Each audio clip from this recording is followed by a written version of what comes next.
বন্ধুরা, আজ আমি আদ্যাপীঠ গিয়েছিলাম, তার কিছু তথ্য আমি তোমাদের সঙ্গে শেয়ার করব।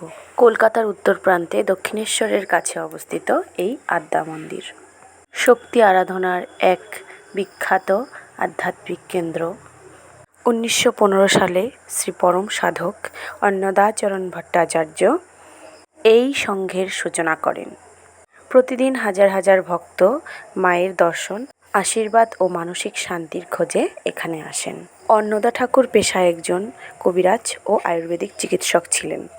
তাকে একদিন স্বপ্নে শ্রীরামকৃষ্ণ পরমহংসদেব কলকাতার ইডেন গার্ডেন্সের থেকে তার মূর্তি উদ্ধার করার স্বপ্ন দেখান। সেই আদেশ মেনে তিনি 18 ইঞ্চির এক কষ্টি পাথরের আদ্যা মূর্তি বা কালী রত্নধর উদ্ধার করেন। কথিত আছে, দেবী স্বয়ং অন্নদা ঠাকুরকে দর্শন দিয়ে অত্যন্ত ফলদায়ী ও পবিত্র আদ্যাস্তোত্র শোনান, যা তিনি লিখে নেন। মায়ের নির্দেশেই পরে সেই মায়ের মূর্তি বিসর্জন দিয়ে মায়ের তৈরি বড় মূর্তি সেখানে পূজিত করা হন।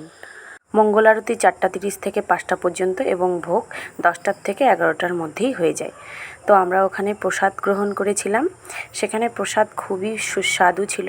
আমরা রিসিভ কেটে প্রসাদ খেতে চলে যাই। সেখানে পুষ্পান্ন, মিষ্টি কুমড়ের পকোড়া, খিচুড়ি, 2 রকমের সবজি, ওখানে ছিল মিষ্টান্ন এবং চাটনি দিয়ে আমরা খুব সুন্দর একটি প্রসাদ গ্রহণ করি। আর সেই মন্দিরের ভিতরেই ছিল গোশালা।